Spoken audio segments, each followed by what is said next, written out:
guys, welcome back to Chaos Core Tech. My name's Garrett, and today is day 31 of 3D Printmas. We made it! Now, this one almost didn't happen, and I'll explain in a second. But first, let's just take a look at this thing. I don't even know if I can get it all the way in here.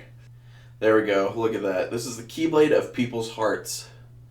Now, Kingdom Hearts has been one of my favorite games for a very long time. I played the first one when I was young, and they need to get the third one out. It's only taken like 15 years. But this has always been one of my favorite Keyblades. This one was wielded by Riku Ansem in the end of the first game, and it's by far one of the hardest fights in the game, and I've always just loved the style of this Keyblade. And it's really funny, actually. Even after designing this, printing it out, assembling it, and handing it to my wife, I never noticed something that she pointed out to me almost right away, that there is a heart right here. And if you know the style of Kingdom Hearts, hearts are very prevalent. And I never even noticed. There's a heart shape right there. Didn't notice. So that was really cool that she could point that out. Now, as I stated, this one almost didn't happen today. It was going to happen eventually. But basically what happened was I had all the parts printed off. I handed it to my wife, and she went through all of the hard work of trying to fill up the seams, assemble it, glue it together, all that stuff. And I think she was about ready to start painting it. And it actually fell off of a table and broke into a bunch of pieces. And if you've ever gone through something like that, it is not easy to... I think she literally had to like sand off all the glue and try to re-glue it, and it just didn't go together as well after that. So this one was kind of a pain for her, but it came out absolutely perfect, and I'm in love with it. So I guess we will start at the beginning. I created this in Fusion 360. I basically brought in an image of this off of Google Images and traced it. I also did a little bit of research on the size of Keyblades so I could make this about the size that it should be. And as you can see, it's about the size that you would expect a Keyblade to be. Then after I had the thing fully modeled, I broke it up into several pieces to be easily printable. So I don't believe you need any supports to print this. It does print in several pieces, and I've actually labeled the insides of the pieces so you know which pieces go together. I think I have a little clip when I was assembling this. I will flip to that right now. So if you're going to assemble this thing, this is pretty much what it looks like. You've got your main blade here. It's a little too big to fit in the camera. And then you've got your handle down here. Basically what I did is I put pins everywhere. As you can see here, there's just a little rectangle that I used as kind of a registration key, and it will slide and pressure fit right in there. See, it's a pretty tight fit, and then this one will go as well. Now you have the other part of the guard, and if you look here, I have got some slots in here that this will fit right into. And now you can see that those actually stay in pretty well. And obviously these are going to be glued when they're finally put together, but I always like having something that will stay together somewhat well while my wife is finishing it.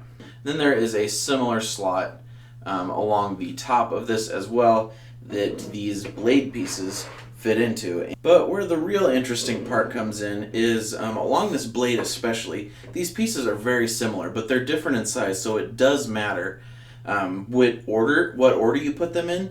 And when you printed it, you could probably tell which way they go just by the size and how they fit up, but I wanted to make it a little bit easier than that. So if I take one of these apart here, you'll see that there's another registration key here. But if you look, and I don't know how well you can see, but there's a letter there. This one's G.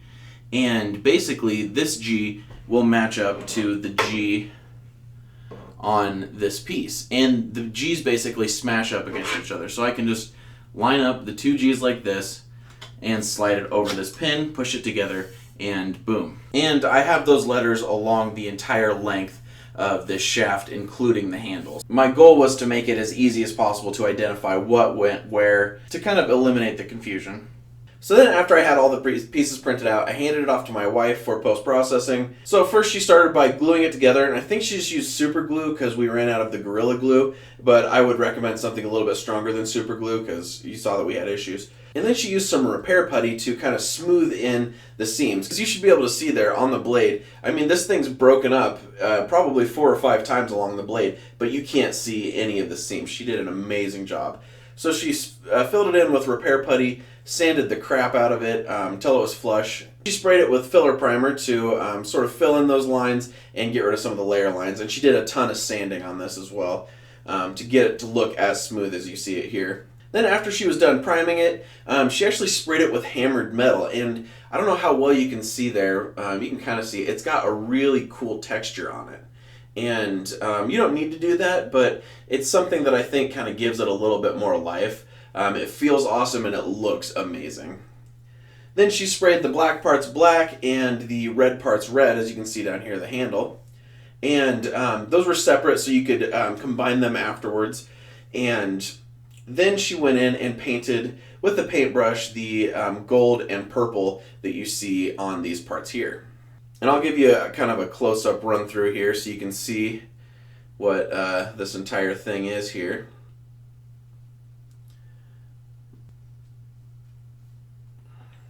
I am in love with this thing, you guys. I've been wanting to make this for a while. And I think if you actually look at the date and the time in the beginning when I was modeling this, I actually started this project back in August, so it really feels good to get this thing done. Okay guys, well I've put all these files down in the description so you can download this and make one for yourself. And then with that, it brings 3D Printmas 2016 to a close.